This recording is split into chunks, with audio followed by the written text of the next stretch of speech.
Hello friends, Vidura here. Regarding the last thread on the forum about the transformer, I want to make clear what I'm pointing out on this. Here is the setup. I made a short video. The transformer, current sense resistor on the input and the current sense resistor on the output. The 4 scope probes identified by colors, the audio amplifier. Okay, you can see on the scope the 4 traces are zeroed now. Now I will turn on the power with the light bulb connected. Okay, we'll show you the traces one by one. The input voltage, output voltage,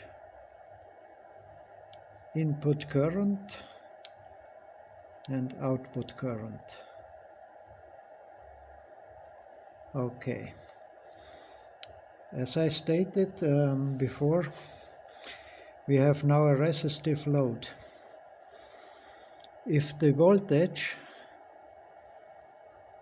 would be generated by the change of flux of the current of the magnetic field, we should have the maximum here in this position, because the zero crossing of the current is where the maximum of flux change occurs, and thus the maximum EMF regarding the law of induction by Faraday. Now, we have the only condition when this occurs is when we have no load connected to the transformer. I will show you. Okay, I have now disconnected the load, you can see, and I have the voltage probe on the output still. Now we will turn on. I have readjusted the sensitivity of the current curve, because the current draws a lot when we have no load, of course. Now, yes, in these conditions it would be straightforward that regarding Faraday's law, the maximum change of flux is here, where also the maximum voltage occurs on the output.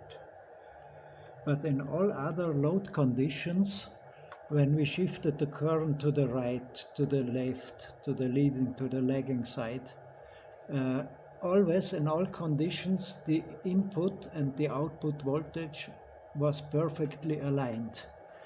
And this is why I am not satisfied with the explanation of Faraday's law for the occurring of the output voltage.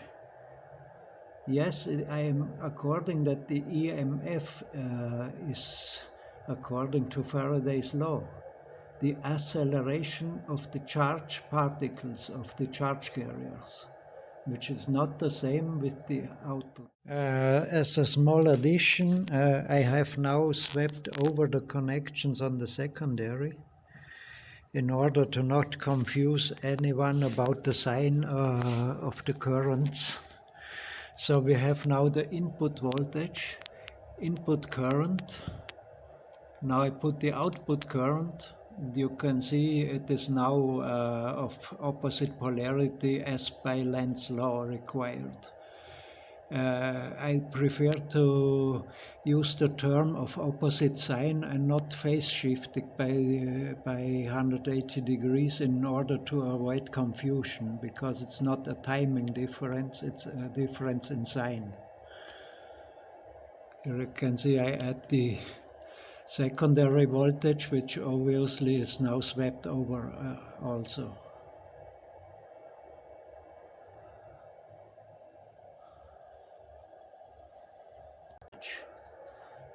Thanks a lot for watching.